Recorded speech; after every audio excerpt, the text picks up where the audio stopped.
Hello everyone, so আজি আমি chapter 2 start কৰিম তাত কি পঢ়িম আমি divisibility rules বা বিভাজ্যতা তাৰ মানে কি হয় যিকোনো নাম্বাৰ যদি আমাক দিয়ে যিবিলাক আমাৰ সংখ্যাবিলাক থাকিব হেবিলাকক আমি 2 3 4 বিলাক যোনবিলাক নাম্বাৰেদি আমি ডিভাইড কৰিম হৰণ কৰিব পাৰি নে নোৱাৰি আমি সহজতে কেনেকৈ চাম আমি ইজিলি কেনেকৈ চাম যে নাম্বাৰটো ডিভিজিবল হ'ব নে নহয় ঠিক আছে সো প্ৰথম আমি চাম 2 দুইৰ বিভাজ্যতা পৰীক্ষা সো এটা নাম্বাৰ 2 এদি ডিভাইড কৰিব পাৰি নে নোৱাৰি আমি কেনেকৈ চাম ফৰ এক্সাম্পল যদি আমি লৈ লওঁ এক্সাম্পল সাপোজ আমি লৈ ললো এটা 14 ললো ঠিক আছে এটা ললো আমি 34 ললো নেক্সট সাপোজ আমি ললো 271 ললো ঠিক আছে এই তিনটা নাম্বাৰ যদি আমি লৈ লওঁ ইয়াত এতিয়া আমি কেনেকৈ চাম সংখ্যাটো বা নাম্বাৰটো লাষ্টৰ যোনটা ডিজিট আছে ইয়াত কি আছে 4 আছে ইয়াতো 4 আছে ইয়াত 1 আছে হয়নে লাষ্টৰ যোনকেইটা ডিজিট আছে সেইকেইটা যদি 2 4 6 8 আৰু 0 সো লাষ্টত যদি এইকেইটা নাম্বাৰ থাকে 2 4 6 8 আৰু 0 তেতিয়া কি হ'ব সেই গোটেই নাম্বাৰটো 2 এদি আমি ডিভাইড কৰিব পাৰিম 2 ৰে আমি হৰণ কৰিব পাৰিম আৰু সহজভাৱে আমি এনেকেও ক'ব পাৰোঁ যে সংখ্যাটো যদি তুমি দেখি পেলাই গম পাব লাগিব সংখ্যাটো যদি ইভেন হয় ইভেন নাম্বাৰ যদি হয় তাৰমানে যুগ্ম সংখ্যা যদি হয় তেতিয়াহ'লে সেই সংখ্যাটো কি হ'ব 2 ৰে আমি ডিভাইড কৰিব পাৰিম 2 ৰে আমাৰ বিভাজ্য হ'ব ঠিক আছে ইয়াৰ প্ৰথমটো আছে আমাৰ 14 ৰ লাষ্টৰ ডিজিটটো কি আছে 4 আছে সো ইয়াত মই কি ক'লো 2 4 6 8 আৰু 0 থাকিব লাগিব লাষ্টত সো ইয়াত 4 আছে সো এটো কি হ'ব 2 ৰে আমি ডিভাইড কৰিব পাৰিম 2 ৰে হৰণ কৰিব পাৰিম ঠিক আছে সো নেক্সট নাম্বাৰটো কি আছে আমাৰ 34 আছে সো ইয়াতো 4 আছে হয়নে সো এটো নাম্বাৰো আমি 2 ৰে হৰণ কৰিব পাৰিম বা 2 ৰে ডিভিজিবল যাব তাৰ পাছৰটো কি আছে 271 তো লাষ্টৰ নাম্বাৰটো চাম অকল আমি 1 এই 1 নাম্বাৰটোত কি হ'ব 1 থাকিলে আমাৰ 2 ৰে ডিভাইড কৰিব নোৱাৰি 2 ৰে বিভাজ্য নহয় ঠিক আছে কাৰণ এটো কি হৈ গ'ল এটা অযুগ্ম সংখ্যা হৈ গ'ল ন অড নাম্বাৰ হৈ গ'ল সো সেই কাৰণে এটো ডিভিজিবল না যাব ঠিক আছে নেক্সট আমি চাম 3 তিনিৰ বিভাজ্যতা পৰীক্ষা তিনিটো চাবৰ কাৰণে কি কৰিব লাগিব তোমালোকে যোনটো নাম্বাৰ দি থোৱা থাকিব সাপোজ আমি ইয়াত এক্সাম্পল লৈছো 42 এটা ললো ঠিক আছে 312 ললো ফৰ এক্সাম্পল সো এই নাম্বাৰ কিটা আমি কি কৰি চাম আৰু এটা লৈ লওঁ 13 ললো এই নাম্বাৰটো এটো তোমালোকে দেখি গম পাইছাই কিন্তু ৰুলটো কি হ'ল আমি সংখ্যাটোত যিমান কিটা ইয়াত নাম্বাৰ যিমান কিটা থাকিব ঠিক আছে হেকিটা আমি প্লাস কৰি চাম যোগ কৰি চাম এটা 4 + 2 আমি যোগ কৰিলে কিমান পাম প্লাস কৰিলে কিমান পাম প্লাস যদি কৰো আমি 6 পাম হয়নে সো 6 টো 3 এদি ডিভাইড কৰিব পাৰি 3 এদি হৰণ কৰিব পাৰি হয়নে হে কাৰণে এই যোনটো 42 আছে এই সংখ্যাটোকো 3 এদি ডিভাইড কৰিব পাৰি ঠিক আছে নেক্সট আমি চাম 312 এইকেইটা প্লাস কৰিলে কিমান পাম 3 + 1 কৰিলে আমি 4 পাম 4 + 2 কৰিলে আমি কিমান পাম 6 পাম তাৰ মানে এই গোটেই কিটা যেতিয়া আমি প্লাস কৰিম তেতিয়াও আমি 6 পাম সো কি হ'ব এই নাম্বাৰটো 312 এটো আমাৰ 3 এদি হৰণ কৰিব পাৰি মানে 3 ডিভিজিবল হয় নেক্সট চোৱা 13 1 3 1 + 3 কিমান হ'ব 4 হ'ব এটা যদি আমি প্লাস কৰো তেতিয়াহ'লে আমি 4 পাম সো 4 টো বা 4 টো 3 এদি হৰণ হয় জানো 3 এদি ডিভাইড কৰিব পাৰি জানো 4 ক নোৱাৰি হয়নে এতিয়া সেই নাম্বাৰটো কি হ'ব 13 টো হে কাৰণে 3 এ ডিভাইড নহয় বুজি পাইছা তোমালোকে বল লিখি যাবা হা লগতে নেক্সট আমি চাও 4 এ নাম্বাৰটো ডিভাইড হয় নে নহয় আমি কেনেকৈ চাম যিকোনো এটা সংখ্যা এতিয়া তোমালোকে কি কৰিব লাগিব ফৰ এক্সাম্পল আমি লৈছো 3 4 2 1 আৰু এটা নাম্বাৰ লৈছো আমি 1 6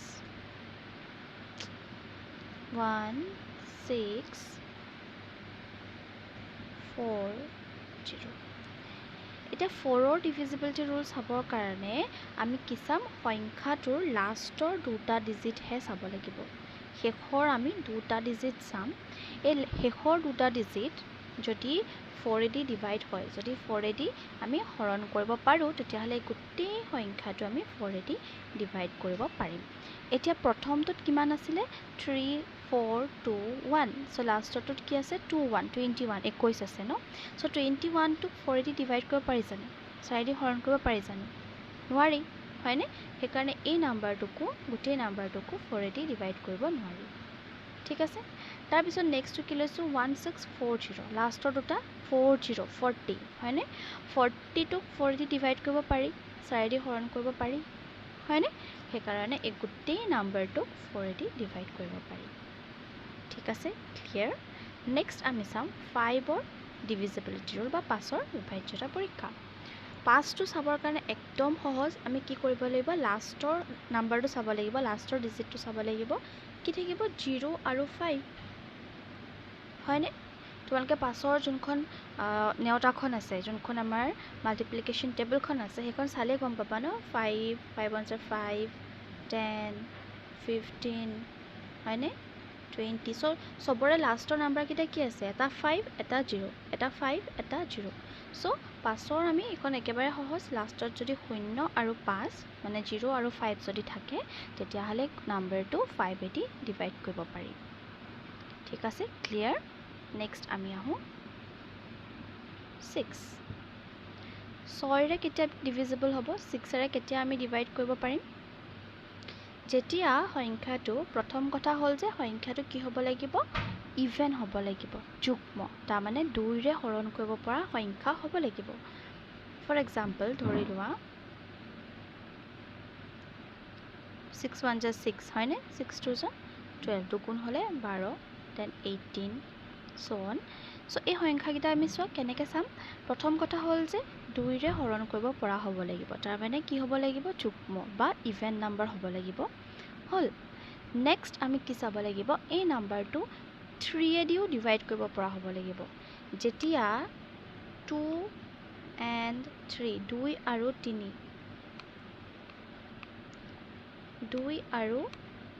3 দুইটা নাম্বাৰে যেতিয়া ডিভাইড কৰিব পৰা হ'ব, তেতিয়া সেই সংখ্যাটো, সেই নাম্বাৰটো 6ৰেও আমি ডিভাইড কৰিব পাৰিম। এতিয়া এইটো 6 2দিও ডিভাইড কৰিব পাৰি, 6দিও ডিভাইড কৰিব পাৰি হয়নে, 2ৰেও হৰণ কৰিব পাৰি, 3ও পাৰি। চ' এইটো কাৰণে 6টো হ'ল আমাৰ। নেক্সট 12 2দি হৰণ কৰিব পাৰি, কাৰণ লাষ্টত 2 আছে। 3দি হৰণ কৰা ৰুলটো মই কি কৈছিলোঁ, কি কৰিব লাগিব, আমি যোগ কৰি চাব লাগিব। 2 + 1 কিমান হ'ব 3, চ' 3দি হৰণ কৰিব পাৰি হ'ল। নেক্সট 1 and 8 18, ঠিক আছে। 1 + 8 কিমান 9, লাষ্টত আছে 8 থাকিলে 2দি হৰণ হ'ব, আৰু প্লাছ কৰি চালোঁ আমি 9 পালোঁ, 9টোক 3ৰে ডিভাইড কৰিব পাৰি, সেইকাৰণে 18। গম পাইছানে। যদি আমি ডাঙৰ নাম্বাৰ এটা লওঁ, ছাপ'জ আমি যিকোনো এটা ৰেণ্ডাম নাম্বাৰ লৈছোঁ 1 2 3, ঠিক আছে 1 2 3, এতিয়া লাষ্টত আছে 3, ঠিক আছে। কিন্তু এটা আমি প্লাছ কৰি যদি চাওঁ 1 + 2 কিমান 3, 3 + 3 কিমান 6, আমি প্লাছ কৰি পেলাই কিন্তু নাম্বাৰটো 6 পাইছোঁ আকৌ, গম পাইছা। কিন্তু এইটো আমাৰ 2ৰেদি হৰণ কৰিব নোৱাৰি, গতিকে এটা হ'লে নহ'ব, যিকোনো এটাই যদি হৰণ কৰিব পাৰি তেতিয়া কিন্তু নহ'ব। দুইটাই তোমালোকৰ 2 আৰু 3 দুইটাই দিয়ে ডিভিজিবল হ'ব লাগিব, তেতিয়াহে সংখ্যাটো 6ৰে ডিভাইড কৰিব পৰা হ'ব। বুজি পাইছা, ক্লিয়াৰ। নেক্সট এতিয়া আমি 7ৰ যোনটো ৰুল আছে সেইটো চাম। এইটো কি কৰিব লাগিব চোৱা। ফৰ এক্সাম্পল আমি এটা নাম্বাৰ ল'ম, ইয়াতে 100 ছাপ'জ 12 ল'লোঁ। ইয়াত তোমালোকে কি কৰিব লাগিব, যোনটো লাষ্টৰ ডিজিট আছে, লাষ্টৰ যোনটো সংখ্যা আছে, সেই সংখ্যাটোক তোমালোকে প্ৰথমতে কি কৰিব লাগিব, 2ৰ সৈতে 2ৰ লগত পূৰণ কৰিব লাগিব। চ' এইটো 2 আছে আমাৰ হয়নে। চ' ফাৰ্ষ্ট ষ্টেপত আমি ষ্টেপ 1 যদি লিখোঁ, চ' আমি কি কৰিম, এই লাষ্টৰ যোনটো নাম্বাৰ আছে 2, এইটো আমি 2ৰ লগত প্ৰথমতে ইনটু কৰিম, ঠিক আছে। চ' কিমান পালোঁ আমি, এইটো 4 পালোঁ, ঠিক আছে। যোনটো আমি আনচাৰ পাম, সেই আনচাৰটো বাকী ৰিমেইনিং পাৰ্ট, বাকী যোনখন থাকি গ'ল, ইয়াত কিমান থাকিলে 11 থাকিলে, ষ্টেপ 2ত আমি কি কৰিম, সেই বাকী যোনটো থাকিলে 11, তাৰ পৰা এই 4টো আমি মাইনাছ কৰি দিম। মাইনাছ কৰি পেলাই কিমান পাম এতিয়া আমি, 11ৰ পৰা যদি 4 যায় থাকিব 7। চ' 7টো অবভিয়াছলি 7ৰে আমি ডিভাইড কৰিব পাৰোঁ, হয়নে 7ক 7 দি ডিভাইড কৰিব পাৰি সো এই গোটেই নাম্বাৰটো 7 দি ডিভাইড কৰিব পাৰি বুজি পাইছা বেলেগ এটা এক্সাম্পল লৈ দেখা তোমালোকে এটো স্ক্ৰিনশ্বট মাৰি থোৱা নহলে লিখি লবা বেলেগ এটা নাম্বাৰ লৈছো আমি এখিনিতে ইয়া তোমালোকে লিখা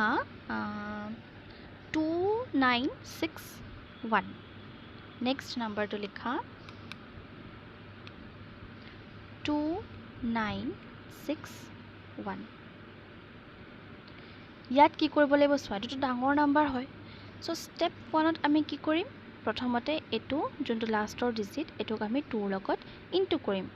পূৰণ কৰিম 2 লগত ইনটু কৰিলে কিমান পাম এটো আমি 1 into 2 যদি কৰো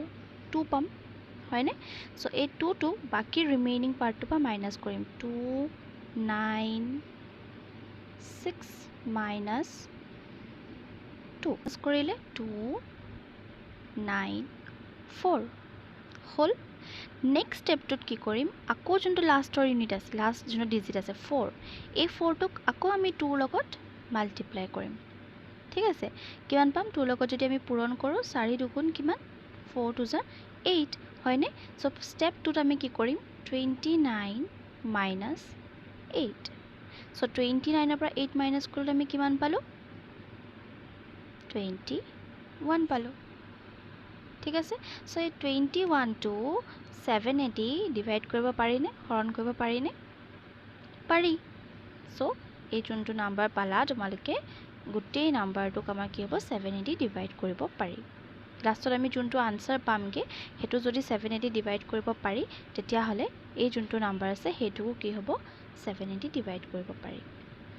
বুজি পালানে ক্লিয়াৰ নেক্সট আমি চাম 8 8ৰ বিভাজ্যতা পৰীক্ষা চাম 8 ত কি কৰিব লাগিব তোমালোকে যিকোনো এটা নাম্বাৰৰ আমি লাষ্টৰ 3টা ডিজিট ফৰ এক্সাম্পল যদি আমি লওঁ ফৰ এক্সাম্পল সাপোজ আমি ললো 3648 এই সংখ্যাটোৰ আমি লাষ্টৰ 3টা ডিজিট চাব লাগিব 648 এটো আমি কৰি চাব লাগিব এই সংখ্যাটোক যদি এটা 64648 যদি তোমালোকে 8 দি ডিভাইড কৰি চোৱা কিমান পাবা 8 8 জাৰ 64 হয়নে 8 1 জাৰ 8 সো 81 টাইমস ডিভাইড কৰিব পাৰি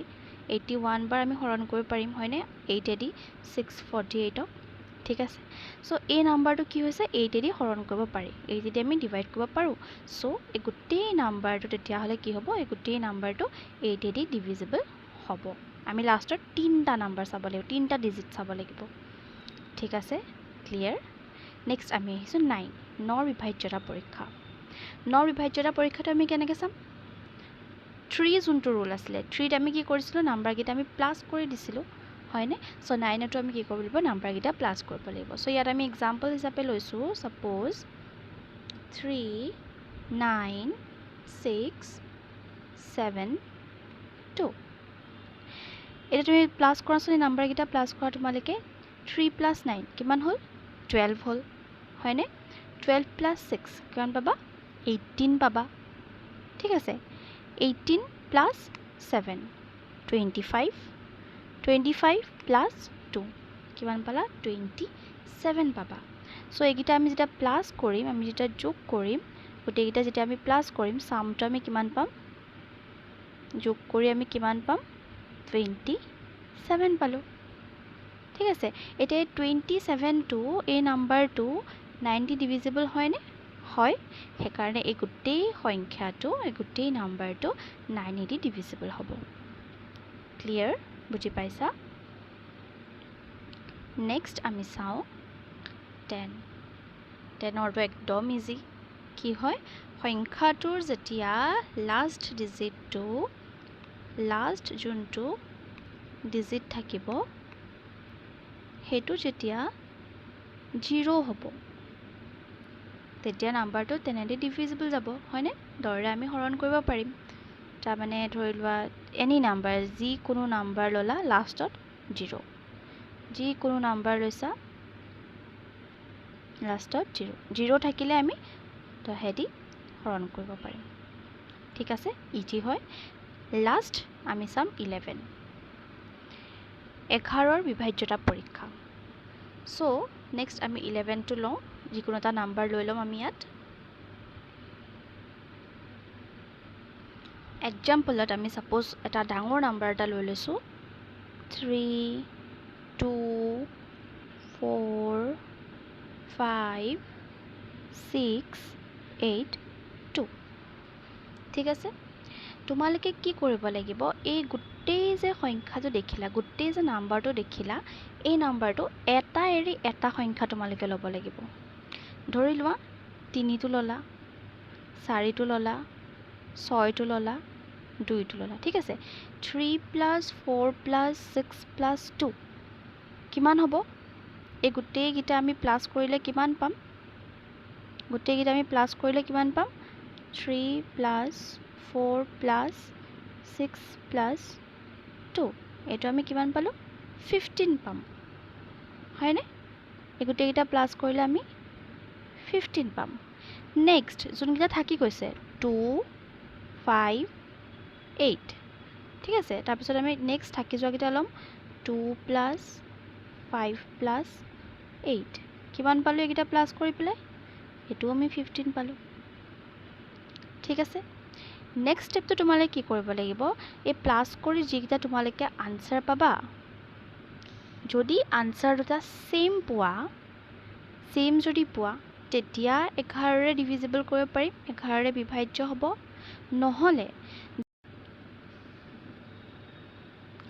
ডাঙৰটোৰ পৰা যেতিয়া স্মলেষ্ট যোনটো সৰু যোনটো পাবা এই দুটাৰ ভিতৰত যোনটো সৰু পাবা সেই দুটা মাইনাস কৰি যদি তোমালকে 11 পোৱা ঠিক আছে যদি হেগিটা 11 और তোমালকে 11 মানে ডিভিজিবল যোৱা যিকোনো সংখ্যা 11 টো ডিভিজিবল যোৱা টেবুলখন ইজি হয় ন 11 22 33 44 হয়নে সো ডাঙৰৰ পৰা সৰুটো মাইনাস কৰি যদি তোমালকে 11 ৰে ডিভিজিবল যোৱা 11 ৰে হৰণ কৰিব পৰা এটা সংখ্যা পোৱা নাইবা যদি দুইটা একে পোৱা দুটা কন্ডিশন আছে সো আজিৰ ক্লাছটোত আমি ডিভিজিবিলিটি ৰুলছ খিনি শিকিলো বিভাজ্যতা পৰীক্ষাখিনি কেনেকৈ কৰিব লাগে সেইখিনি তোমালকে শিকিলা সো পাৰ্ট 2 টো তোমালকে চাবা তাত আমি কি শিকিম ডিভিজনৰ এটা ফৰ্মুলা আছে ঠিক আছে হৰণৰ এটা সূত্ৰ আছে সেইখিনি আমি ডিসকাস কৰিম প্লাস এটো চেপ্টাৰৰ পৰা কেনেকুৱা কোৱেশ্চন আহে আমি কেইটামান এক্সাম্পল চাম পাৰ্ট 2 চেপ্টাৰ 2 পাৰ্ট 2 টো তোমালকে চাবা আৰু আজি যোনখিনি আমি ডিসকাস কৰিলো বা আগতে যোনখিনি চেপ্টাৰ পঢ়িছো ভালকে তোমালকে প্ৰেক্টিস কৰি যোৱা